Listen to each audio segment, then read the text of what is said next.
श्री गणेशाय नमः। श्री जानकी वल्लभो विजयते। श्री याज्ञवल्क्य जी आगे कहते हैं कि अब शिव जी का विवाह हो गया पार्वती जी से। कैलाश पर्वत पर रहते हैं, जो बहुत ही रमणीय है। शिव पार्वती जी वहाँ सदा निवास करते हैं। सिद्ध तपस्वी योगीगण देवता किन्नर और मुनियों के समूह उस पर्वत पर रहते हैं। वे सब बड़े पुण्यात्मा हैं और आनंद कर श्री महादेव जी की सेवा करते हैं। जो भगवान विष्णु और महादेव जी से विमुख हैं और जिनकी धर्म में प्रीति नहीं है, वे लोग स्वप्न में भी वहाँ नहीं जा सकते हैं। कैलाश पर्वत पे अगर भगवान विष्णु और महादेव जी के चरणों में प्रीति नहीं है तो कैलाश पर्वत पे वो लोग नहीं जा सकते हैं, जिसे हम लोग हैं। उस पर्वत पर एक विशाल बरगद का पेड़ है जो नित्य नवीन और सब काल में 6 ऋतुओं में सुंदर रहता है। पतझड़ नहीं होता है, हमेशा सुंदर रहता है। वहाँ तीनों प्रकार की शीतल, मंद और सुगंध वायु बहती रहती है और उसकी छाया बड़ी ठंडी रहती है। वो शिव जी के विश्राम करने का वृक्ष है। उसी वृक्ष के नीचे शिव जी विश्राम करते हैं, जिसे वेदों ने गाया है। वेदों ने उस वृक्ष के बारे में कहा है। एक बार प्रभु शिव जी उस वृक्ष के नीचे गए और उसे देखकर उनके हृदय में बहुत आनंद हुआ और शिव जी ने अपने हाथ से बाघंबर बिछाकर स्वभाव से ही वहाँ बिना किसी खास प्रयोजन के बैठ गए। कुंद के पुष्प, चंद्रमा और शंख के समान उनका गौर शरीर था। बड़ी लंबी भुजाएं थीं और मुनियों के से बलकल वस्त्र धारण किए हुए थे। उनके चरण नए लाल कमल के समान, जैसे नया लाल कमल खिला हो ऐसे उनके चरण थे। नखों की ज्योति भक्तों के हृदय का अंधकार हरने वाली थी। सांप और भस्म ही उनके भूषण थे और उन त्रिपुरासुर के शत्रु शिव जी का मुख शरद पूर्णिमा के चंद्रमा की शोभा को भी हरने वाला था। शिव जी ऐसा सुंदर उनका स्वरूप है। उनके सिर पर जटाओं का मुकुट और गंगा जी शोभायमान थी। कमल के समान बड़े बड़े नेत्र थे। उनका नीलकंठ था और वह सुंदरता के भंडार थे। उनके मस्तक पर द्वितीया का चंद्रमा सुशोभित था। मुख ऐसे था जैसे शरद पूर्णिमा का चंद्रमा, और मस्तक पर जो है जैसे द्वितीया का चंद्रमा बिल्कुल पतला सा निकलता है, वैसा उनके सर पे सुशोभित था चंद्रमा। वो कामदेव के शत्रुषि जो वहाँ बैठे हुए ऐसे शोभित हो रहे थे मानो शांत रस ही शरीर धारण करके बैठा हो, बिल्कुल शांत शिव जी बैठे थे। अच्छा मौका जानकर माता पार्वती उनके पास गई। माता पार्वती को लगा कि ये मौका अच्छा है, तो वो उनके पास गई और अपनी प्यारी पत्नी को जानकर शिव जी ने उनका बहुत आदर सत्कार किया और अपने बाईं ओर बैठने के लिए आसन दिया। पहली बार जब सती जी आई थी तो उन्होंने सामने आसन दिया था, क्योंकि उन्होंने उनका परित्याग कर दिया था। अब की बार जो वो माता पार्वती के रूप में आई तो उन्होंने अपने बाईं ओर आसन दिया। पार्वती जी प्रसन्न होकर शिव जी के पास बैठ गईं और उन्हें पिछले जन्म की कथा स्मरण हुआ है। उनको पिछले जन्म के जो सती का प्रसंग था वो उनको स्मरण आया, जो उन्होंने परीक्षा ली थी श्री रामचंद्र जी की, और वो जैसे जैसे उनका यज्ञ में जल गई थी वो सब उनको स्मरण आ गया। स्वामी के हृदय में अधिक प्रेम समझकर पार्वती जी हंसकर प्रिय वचन बोली। श्री याज्ञवल्क्य जी कहते हैं कि जो कथा सब लोगों का हित करने वाली है उसे ही पार्वती जी पूछना चाहती हैं शिव जी से। पार्वती जी ने कहा, हे संसार के स्वामी, हे मेरे नाथ, हे त्रिपुरासुर का वध करने वाले, आपकी महिमा तीनों लोक में विख्यात है। विश्वनाथ ममनाथ पुरारी, त्रिभुवन महिमा विदित तुम्हारी। चर अचर नाग मनुष्य और देवता सभी आपके चरण कमलों की सेवा करते हैं। हे प्रभु, आप समर्थ, सर्वज्ञ और कल्याण स्वरूप हैं। सब कलाओं और गुणों के निधान हैं तथा योग, ज्ञान और वैराग्य के भंडार हैं। आपका नाम शरणागतों के लिए कल्प वृक्ष है। शरणागति प्राप्त करना हो तो शिव जी का नाम कल्प वृक्ष है। हे सुख की राशि, यदि आप पर मुझ पर प्रसन्न हैं और सचमुच मुझे अपनी दासी जानते हैं तो हे प्रभु, आप श्री रघुनाथ जी की नाना प्रकार की कथा कहकर मेरा ज्ञान दूर कीजिए। जिसका घर कल्प वृक्ष के नीचे हो वो भला दरिद्रता से उत्पन्न दुख को क्यों सहेगा।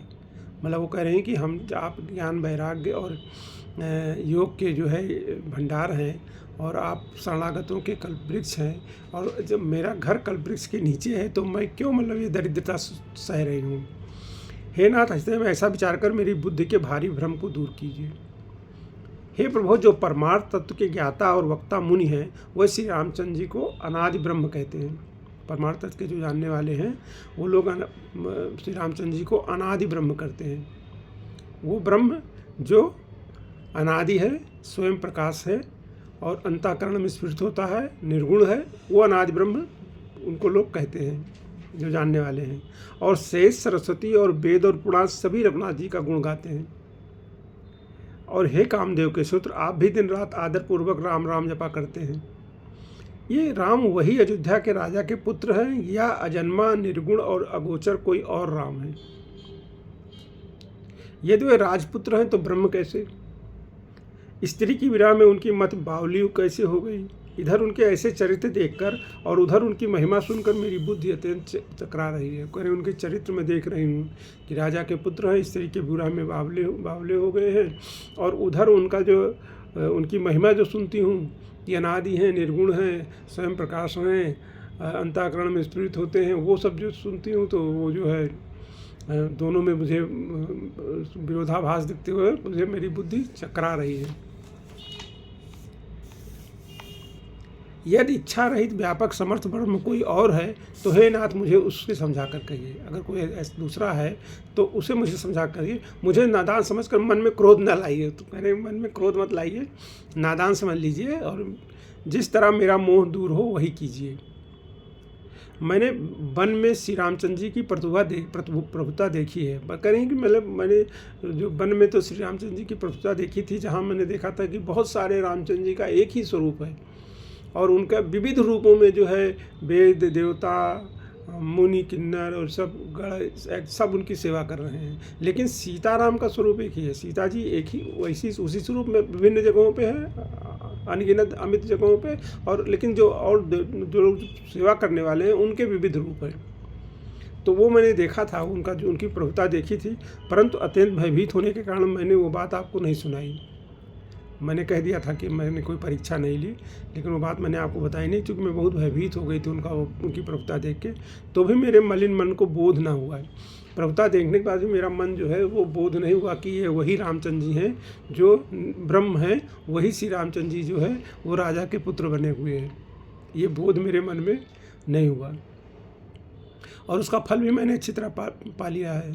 संशय आत्मा विनिश्चित, श्रीमद् गीता में कहा गया, भगवत गीता में कहा गया, संशय आत्मा विनिश्चित, मतलब संदेही का जो है विनाश हो जाता है। तो भगवान का जो पूरा जो कुछ ही है, इसमें मुख्य चीज़ है श्रद्धा और विश्वास। भगवान ही शंकर रूप में, बिना श्रद्धा और विश्वास के इसमें कुछ प्राप्त नहीं हो सकता। ये मान के चलना पड़ेगा। इसकी प्राप्ति तो बाद में होगी, प्राप्ति बाद में होगी। हो सकता प्राप्ति होने में कई जन्म लग जाएं, लेकिन वो क्या है, जैसे भगवान ने कहा ना कि इस जन्म में जितना भजन आप किए रहेंगे, वो आगे आपको उसके आगे शुरू करना पड़ेगा। अगले जन्म में उस भजन से आगे, ये भजन व्यर्थ नहीं जाएगा, आगे शुरू करना पड़ेगा। अगर अगले जन्म में प्राप्ति हो गई तो फिर अगले जन्म में। लेकिन संदेह दूर इसी से होगा जब आप श्रद्धा और विश्वास से मान लेंगे कि जो निर्गुण ब्रह्म है वही जो है सगुण ब्रह्म के रूप, सगुण होकर अवतार लेता है, और वही श्री रामचंद्र जी हैं जो अनादि हैं, स्वयं प्रकाश हैं, निर्गुण है, इच्छा रहित हैं। वो कहते हैं कि अब भी मेरे मन में कुछ संदेह है, आप कृपा कीजिए, मैं हाथ जोड़कर विनती करती हूँ। अजहूँ कुछ संशय मन मोरे, करहूँ कृपा बिनुओं कर जोरे। हे प्रभु, आपने उस समय मुझे बहुत अच्छी तरह समझाया था, फिर भी मेरा संदेह नहीं गया। हे नाथ, ये सोचकर मुझ पर क्रोध ना कीजिए, मतलब क्रोध ना कीजिए, मेरा संदेह नहीं जा गया था। अब वो पहले जैसा मोह भी नहीं है। कह रही कि जैसा पहले मोह था वैसा मोह नहीं है। रामकथा में रुचि भी है। तो हे, मतलब पहले रुचि भी नहीं थी, क्योंकि कुंभज ऋषि की ने जब कथा सुनाई थी तो माता सती ने रुचिपूर्वक नहीं सुनी। भगवान शिव ने तो रुचिपूर्वक सुना, लेकिन माता जी ने रुचिपूर्वक नहीं सुनी। और पहले मोह भी बहुत था, और वहाँ पे जो है उन्होंने जाके परीक्षा भी ले ली, सीता का वेश बना लिया। तो अब करें, अब वैसा भी मोह नहीं है, वैसा मोह नहीं है, और रुचि भी एक राम कथा में है। हे शेषनाग को अलंकार के रूप में धारण करने वाले देवताओं के नाथ, भुजग राज भूषण सुरनाथा, शेषनाग को अलंकार के रूप में धारण करने वाले देवताओं के नाथ, आप श्री राम जी के गुणों की पवित्र कथा कहिए। मैं पृथ्वी पर सिर टेक कर आपके चरणों की वंदना करती हूँ और हाथ जोड़कर विनती करती हूँ, आप वेदों के सिद्धांत को निचोड़ कर श्री रघुनाथ जी का निर्मल यश वर्णन कीजिए। यद्यपि स्त्री होने के कारण मैं उसे सुनने की अधिकारिणी नहीं हूँ, लोग कह देते हैं, मतलब विनम्रता बस कि ऐसा मैं बहुत ऐसा हूँ, तो मतलब जो है इसमें कोई स्त्री पुरुष का दोष नहीं होता। श्री राम कथा सब जो है कर सकते हैं। तो जैसे ये श्री राम जी जो है सत्यनारायण है, वो अनादि जो भगवान है वो श्री रामचंद्र जी हैं। वो मतलब जो नेसेसरी बीइंग जिसे कहा जाता है कि उनसे ही सारा कुछ उत्पत्ति होती है, तो वो इसमें कोई वर्ण दोष नहीं है। श्री सत्यनारायण जी की कथा में नारद जी ने बताया है कि सब वर्णों के लोग इस कथा को इस व्रत कथा को कर सकते हैं। ऐसे ही उन्होंने जो कह दिया कि मैं स्त्री होने का अधिकार नहीं, तो इसमें कोई स्त्री पुरुष का तो विनम्रता बस वो कह रही। तथापि मैं मन वचन और कर्म से आपकी दासी हूँ। संत लोग जहाँ आर्त अधिकारी पाते हैं वहाँ गूढ़ तत्व भी उनसे नहीं छिपाते हैं। जहाँ जानने की इच्छा करने वाले मतलब भक्त होते हैं तो भगवान उनसे गूढ़ तत्व भी नहीं छिपाते हैं। ऐसे ही अर्जुन जो है आर्त है, उस भगवान की शरण में चले गए हैं, इसलिए भगवान ने सब उनको गूढ़ तत्व बता दिया, उन्होंने कुछ भी छुपाया नहीं श्रीमद् भगवद गीता में। तो कहती हैं, हे देवताओं के स्वामी, मैं बहुत ही आर्त भाव से पूछती हूँ, आप मुझ पर दया करके श्री रघुनाथ जी की कथा कहिए। पहले तो वो कारण विचार को बतलाइए जिससे निर्गुण ब्रह्म सगुण रूप धारण करता है। कौन सा कारण है कि वो जो निर्गुण ब्रह्म है वो सगुण रूप धारण करता है। फिर हे प्रभु, श्री रामचंद्र जी के अवतार की कथा कहिए, उनके जन्म की कथा कहिए तथा उनका उदार बाल चरित्र कहिए। फिर जिस प्रकार उन्होंने श्री जानकी जी से विवाह किया था वो कथा कहिए। और फिर ये बतलाइए कि उन्होंने जो राज्य छोड़ा था सो किस दोष से छोड़ा था। हे नाथ, फिर उन्होंने वन में रहकर जो अपार चरित्र किए तथा जिस तरह रावण को मारा वो कहिए। हे स्वरूप शंकर, फिर आप उन सारी लीलाओं को कहिए जो उन्होंने राज सिंहासन पर बैठ कर की थी। हे कृपाधाम, फिर वो अद्भुत चरित्र कहिए जो श्री रामचंद्र जी ने किया। वह रकुल शिरोमणि प्रजा सहित किस प्रकार अपने धाम को गए। हे प्रभु, फिर आप उस तत्व को समझाकर कहिए जिसकी अनुभूति में ज्ञानी मुनिगण सदा मग्न रहते हैं। वो जो तत्व है जो जिसका अनुभव हो जाने के बाद मुनि और ज्ञानी जो है वो सदा मग्न रहते हैं, उस तत्व को समझा कर कहिए। और फिर भक्ति, ज्ञान, विज्ञान और वैराग का विभाग सहित वर्णन कीजिए। भक्ति, ज्ञान, विज्ञान और वैराग का अलग अलग विभाग करके वर्णन कीजिए। इसके सिवा श्री रामचंद्र जी के और भी जो अनेक रहस्य हैं, छुपे हुए भाव हैं अथवा चरित्र हैं, उनको भी कहिए। हे नाथ, आपका ज्ञान अत्यंत निर्मल है। हे प्रभु, जो बात मैंने ना पूछी हो, हे दयाल, उसे भी आप छिपा कर न रखिएगा। जो मैंने नहीं पूछा है उसको भी कहिएगा, छिपाइएगा नहीं। वेदों ने आपको तीनों लोकों का गुरु कहा है। दूसरे जो जीव हैं इस रहस्य को क्या जानेंगे, तो आप सारा रहस्य जानते हैं, आप हमें समझा के कहिए। पार्वती जी के सुंदर, सहज और छल रहित प्रश्न को शिव जी के मन को बहुत अच्छे लगे। श्री महादेव जी के हृदय में सारे रामचरित्र आ गए। जब पार्वती जी ने प्रश्न पूछा किया तो शिव जी के हृदय में सारे रामचरित्र आ गए। प्रेम के मारे उनका शरीर पुलकित हो गया, नेत्रों में जल भर आया। श्री रघुनाथ जी का रूप उनके हृदय में आ गया, स्मरण करते से उनका रूप आ गया, जिससे स्वयं परमानंद स्वरूप शिव जी ने अपार सुख पाया। शिव जी 2 घड़ी तक ध्यान में डूबे रहे। जो उनको रस मिला जब उन्होंने उनके चरित्र का स्मरण किया और उनका रूप उनके हृदय में आ गया तो जो उनको रस मिला उसके आनंद में वो डूबे रहे। फिर उन्होंने मन को बाहर खींचा। जब आनंद होता है तो मन जो है वो ख़त्म हो जाता है। आदमी सुख में मन सुख से भोगता है और दुख जो है मन से भोगता है। मतलब सुख और दुख का दोनों को भोगता कौन है? मन। लेकिन जब मनुष्य आनंद में रहता है, मतलब सुख और दुख दोनों से परे, तब वो जो मन है वो समाप्त हो जाता है। वो मतलब मन जो है स्थिर हो जाता है। मतलब जैसे जिसको स्थित प्रज्ञ कहा गया है गीता में, तो मन स्थित हो जाए, बिल्कुल स्थित हो जाता है, उसे कुछ मतलब, और वो आनंद की स्थिति में रहता है। तो फिर वो कथा कहने के लिए भगवान ने अपने मन को थोड़ा बाहर निकाला। जो स्वामी रामकृष्ण परमहंस कहते थे कि जब किसी को उस तत्व की अनुभूति हो जाती है जो मूल तत्व है, तो उसकी जब अनुभूति हो जाती है तो उसके बाद किसी भी व्यक्ति का शरीर जो है वो 3 हफ्ते से ज़्यादा नहीं रहता है।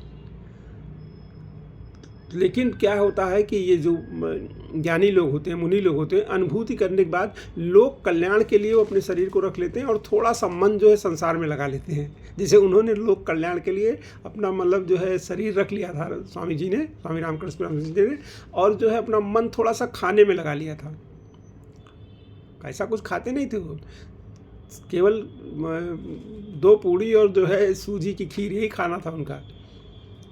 लेकिन उन्होंने अपना मन थोड़ा सा उसमें लगा लिया था जिससे शरीर बचा रहे और वो मतलब उपदेश कर सकें, लोक कल्याण का उपदेश कर सकें। बहुत उपदेश किया उन्होंने लोगों को।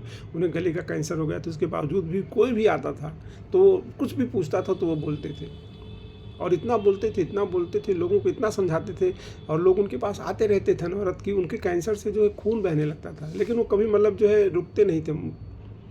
ऐसा लोक कल्याण की भावना जन्म ले लेती है उस समय जब ऐसी अनुभूति हो जाती है। शिव जी ने अपने मन को बाहर निकाला, तब वो प्रसन्न होकर श्री रघुनाथ चरित्र का वर्णन करने लगे। श्री रघुनाथ जी के चरित्र का वर्णन उन्होंने शुरू किया। जिसके बिना जाने झूठ भी सत्य मालूम होता है, जैसे बिना पहचाने रस्सी में सांप का भ्रम होता है, और जिसके जान लेने पर जगत का उसी तरह लोप हो जाता है, जैसे जागने पर स्वप्न का भ्रम जाता रहता है। श्री रघुनाथ जी का चरित्र जान लेने पर जैसे जब अंधेरे में रस्सी में सांप का भ्रम होता है या सांप में रस्सी का भ्रम होता है, लेकिन जब प्रकाश हो जाता है तो वो भ्रम दूर हो जाता है। ऐसे ही जब तक मतलब ये श्री रघुनाथ जी का चरित्र नहीं पता चलता तब तक जो सत्य जो है झूठ मालूम होता है, और झूठ जो है सत्य मालूम होता है। जगत जो है सत्य नहीं है, मिथ्या है, लेकिन हमें सत्य मालूम होता है। शंकराचार्य जी ने कहा ना, ब्रह्म सत्यम जगन मिथ्या, जीव ब्रह्म नापरा। तो वो ब्रह्म और जीव नापर है। नापर मतलब कि अपर नहीं है, एक अलग अलग नहीं है, मतलब एक ही जगह पे दूसरा नहीं है, एक दोनों नापरा ना अलग अलग नहीं है। तो कहते हैं कि मैं उन्हीं श्री रामचंद्र जी के बाल रूप की वंदना करता हूँ, जिनका नाम जपने से सब सिद्धियां सहज ही प्राप्त हो जाती हैं। बंदों बाल रूप सोई रामू, सब सिद्धि सुलभ जपत जिस नामू। रामचंद्र जी का नाम जपने से सब सिद्धियां सुलभ हो जाती हैं। सब भगवान बाल रूप का ही वर्णन करते हैं, शिव जी भी बाल रूप का वर्णन करते हैं, और उधर काघभूषुंडी जी भी भगवान के बाल रूप के साथ ही मतलब जो है रहते हैं। 5 साल तक जब तक भगवान बाल रूप में रहते हैं तब तक काघभूषुंडी जी अयोध्या में रहते हैं।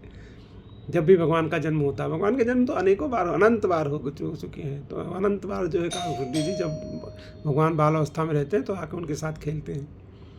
तो उस आगे काघभूषुंडी जी ने अपनी कथा में सब बताया है। मैं उन्हीं श्री रामचंद्र जी की बाल रूप की वंदना करता हूँ, जिनका नाम जपने से सब सिद्धियाँ प्राप्त हो जाती। शंकर जी भी गए थे जब भगवान का जन्म हुआ था, भगवान बाल रूप में थे, तो शंकर जी काघभूषुंडी जी के साथ गए थे अयोध्या दर्शन करने के लिए। शंकर जी जो है ज्योतिषी बने थे और काघभूषुंडी जी उनके चेला बन गए थे। मंगल के धाम और अमंगल के हरने वाले और श्री दशरथ जी के आंगन में खेलने वाले वह बाल रूप श्री रामचंद्र जी मुझ पर कृपा करें। मंगल भवन मंगलहारी द्रवों सो दशरथ अजय बिहारी। दशरथ के आंगन में खेलने वाले वो भगवान मुझ पर कृपा करें। त्रिपुरासुर के वध करने वाले शिव जी श्री रामचंद्र जी को प्रणाम करके आनंद में भरकर अमृत की समान वाणी से बोले, हे गिरिराज कुमारी पार्वती, तुम धन्य हो, तुम्हारे समान कोई उपकारी नहीं है। जो तुमने श्री रघुनाथ जी की कथा का प्रसंग पूछा है, जो कथा समस्त लोगों के लिए जगत को पवित्र करने वाली गंगा जी के समान है। तुमने जगत के कल्याण के लिए ये प्रश्न पूछे हैं। तुम श्री रघुनाथ जी के चरणों में प्रेम रखने वाली हो। हे पार्वती जी, मेरे विचार में तो श्री रामचंद्र जी की कृपा से ही तुम्हारे मन में स्वप्न में भी शोक मोह संदेह और भ्रम कुछ भी नहीं है। ये जो तुम प्रश्न पूछ रही हो, ये तुम खाली लोक कल्याण के लिए पूछ रही हो, और तुम्हारे मन में स्वप्न में भी ये सब जो तुम बता रही हो कि अभी भी मेरे मन में है, वो कुछ है नहीं, ना कोई शोक है, ना मोह है, और ना कोई संदेह है, ना कोई भ्रम है। फिर भी तुमने इसीलिए वही शंका की है कि इस प्रसंग के कहने सुनने से सबका कल्याण होगा। तदप असंख्या कीन्हो सोई, कहत सुनत सबका हित होई। ऐसे ही भरद्वाज जी भी तो पूछ रहे हैं ना मूर्ख मनुष्य की तरह से कि वही राम है जो नारी के विरह में क्षुब्ध हो गए और रावण को मार दिया, कि कोई दूसरे राम है। ऐसे ही वो लोग कल्याण के लिए पूछ रहे हैं, तो उनको तो कोई शोक मोह नहीं है, उनको कोई संदेह थोड़ी है भरद्वाज मुनि को। ऐसे ही माता जी को कोई शोक मोह नहीं है, लेकिन वो खाली लोक कल्याण के लिए पूछ रही हैं कि जो शिव जी कथा कहेंगे तो सबका कल्याण होगा। वो कहते हैं कि जिन्होंने भगवान की कथा नहीं सुनी है अपने कानों से, उनके कान क्योंकि छिद्र जो है सांप के बिल के समान है। जिन्होंने अपने नेत्रों से संतों के दर्शन नहीं किए, उनके वह नेत्र मोरों के पंख पर दिखने वाली नकली आँखों की गिनती में हैं। जिन्होंने भगवान के दर्शन नहीं किए, संतों के दर्शन नहीं किए हैं, उनके जो नेत्र हैं वो ऐसे हैं जैसे मोरों के पंख पे वो आँख बनी रहती है, वैसे ही उनके नेत्र हैं। वह सिर कड़वी तुम्बी के समान है जो श्री हरि और गुरु के चरण तल पर नहीं झुकते हैं। वो जो सिर है वो जैसे कड़वी लौकी समझ लीजिए, उसके समान है जो श्री हरि और गुरु के चरणों पर नहीं झुकते हैं। जिन्होंने भगवान की भक्ति को अपने हृदय में स्थान नहीं दिया, वह प्राणी जीते हुए भी मुर्दे के समान है। और जो जीव श्री रामचंद्र जी के गुणों का गान नहीं करती, वो मेढक की जीव के समान है। देखिए इसमें क्या है कि पहले ये तय नहीं होगा कि श्री रामचंद्र जी भगवान थे, पहले आपको मानना पड़ेगा कि श्री रामचंद्र जी भगवान थे, फिर वो अपने आप को प्रकट कर देंगे। पहले श्रद्धा और विश्वास के साथ उनके नाम को जपना पड़ेगा कलयुग में, फिर वो धीरे धीरे अपने आप को प्रकट कर देंगे। और पहले लोग कहते हैं पहले आपसे, वो पहले होता नहीं है। जैसे बहुत सारा गणित का सवाल होता ना, प्रेमानंद जी कहते हैं ना कि मानी हुई संख्या जो है, तो जैसे गणित का सवाल कोई प्रमेय सिद्ध करनी होती तो बहुत सारे प्रेमों में से होता है कि लेटेस्ट सपोज कि ऐसा था, तो फिर वो सिद्ध हो जाता है कि हाँ ऐसा था। चूँकि उसके विपरीत बात नहीं हो सकती है। प्रमेय सिद्ध करने में जो मान लिया जाता है कि हाँ ऐसा था, तो उसके विपरीत बात चूँकि सिद्ध नहीं होती, तो इसलिए मान लिया जाता है कि हाँ ऐसा था। तो ऐसे ही भगवान को पहले मानना पड़ता है श्रद्धा विश्वास के कारण। जिन्होंने भगवान की भक्ति को अपने हृदय में, वो प्राणी जीते हुए मुर्दे के समान है। वो कहते हैं वो हृदय वज्र से के समान कड़ा और निष्ठुर है, जो भगवान के चरित्र सुनकर हर्षित नहीं होता। जैसे हम लोगों का हृदय है, भगवान का चरित्र सुनते हैं लेकिन कुछ उसमें हर्ष नहीं होता। कोई मतलब न शरीर पुलकित होगा, ना रोमावली होगी, ना कुछ होगा, ना आँखों से आंसू आएंगे, कुछ नहीं होगा। तो हम लोगों का हृदय वज्र के समान कड़ा और निष्ठुर है। हे पार्वती, श्री रामचंद्र जी की लीला सुनो। वो देवताओं का कल्याण करने वाली और दैत्यों को विशेष रूप से मोहित करने वाली है। सब रावण वगैरह तो भगवान की लीला से मोहित हो गए थे ना, मानते ही नहीं थे कि ये भगवान है। वो हमेशा ही मानता रहा कि ये मनुष्य है, और देवताओं का कल्याण होता है उससे। श्री राम जी की कथा कामधेनु के समान सेवा करने से सबको सुख देने वाली है, और सत्पुरुषों के समाज ही सब देवताओं के लोक हैं। ऐसा जानकर इसे कौन ना सुनेगा। श्री राम जी की कथा हाथ की सुंदर ताली है। जैसे हाथ से ताली बजाई जाती है, तो क्या सुंदर ताली है जिससे जो है संदेह रूपी पक्षी जो उड़ा देती है। सर पूरे भागवत में, पूरे श्री रामचरितमानस में भगवान ने श्री रामचंद्र जी की कथा का एक ही वो दिया कि ये जो है संदेह मोह इन सबको हर लेती है। कथा ये मोह हर लेती है। फिर राम कथा कलयुग रूपी वृक्ष को काटने के लिए कुल्हाड़ी है। अब कलयुग के जो युग धर्म है उसमें जो है बहुत सारी जो समस्याएं हैं, कलयुग के युग धर्म आगे काकभूषुंड जी ने बताए हैं, बहुत ही विकट हैं। तो उसको जो काटने के लिए ये कुल्हाड़ी की तरह है। हे गिरि राजकुमारी, तुम इसे आदरपूर्वक सुनो। अब आगे कथा कल।